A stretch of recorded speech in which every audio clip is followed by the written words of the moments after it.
So our next job is going to be doing a 5-layer two-sided graphic. So we're going to print on clear material and we want to do a two-sided graphic. What's our recipe? So pass 1, we want this to go on the inside. So pass 1 is going to be color in reverse, then white, then our black blockout layer, then white, then color again. Then it's going to pull back and it's going to contour cut the image. Let's go ahead and let's jump into RasterLink and check out how to do it. Let's take a look at this 5-layer job in your design software. So what we do in our design software, again, Corel, Illustrator, whatever it is, I have this set up already. And this is all one group. I'm just going to ungroup it. So what we do is we're going to make sure that the artboard or the page side is the same. And I'm just going to copy this graphic. And then I'm going to create a new layer, hide the other layer, and paste it back, right? Paste this back. Oh, I forgot his head. Oh my goodness gracious. Okay, so now our first page would be our last layer, let's say. And now we want to create another layer. So what do we want to do? We need color, white, black, white, color in reverse.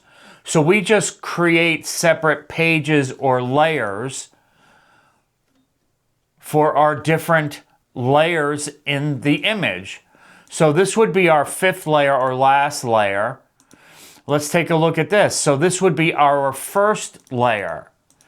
And you can see that one's grouped together. You can see that this one is going to exactly lay on top of the last color image file. So what we do from here is we want to save these out as individual files. File, publish to PDF. And we're going to save that as, you know, push-pull 001, let's say, because that's our first layer. This layer I'm going to save out as push-pull 002.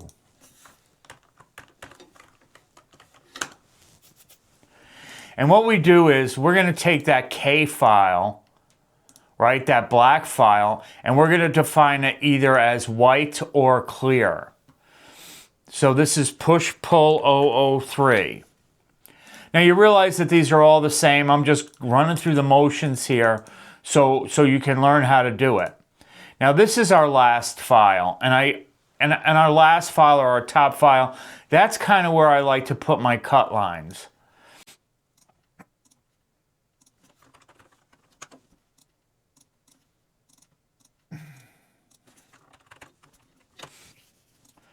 So I have all those files saved out.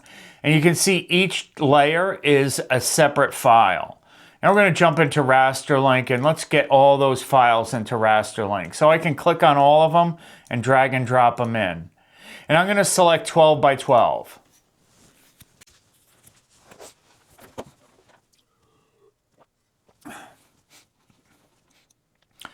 Oh boy, here we go.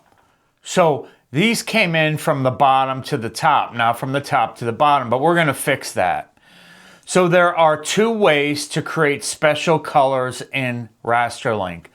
Way number 1, I can select here and select valid pixel and change whatever pixels are on that image from the black or valid pixels that are in our image to white and select create. But you see that just added another file over here. So it took my color file and added it. Here is the second way to create a special color in RasterLink. I go up to Properties, see where it says Job Attribute? I'm changing that to Monocolor. And this screen automatically pops up. So I'm going to change black, my K channel, to white, white, and select OK. So let's select the images that we would like to print. So this is bottom, layer 1, layer 2, layer 3, layer 4, and layer 5, and the cut file. And now I'm going to select my composition shortcut icon. So right off the bat, I want to bring this to the bottom because we want this one to print first. The next, I want a white layer. This one. Then I want this color layer or black blockout layer. And then I want another white layer. So this is the way we want it to print. Color reverse, white, color, cut. Now when this is set up, we're going to select composition or composite.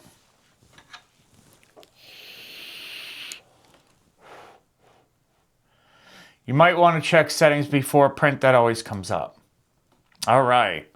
So you can see how it arranged this in our center menu. It starts from the first layer to the sixth layer, or the second pass. And it says layer here, and they're all arranged together. This is very important, output order.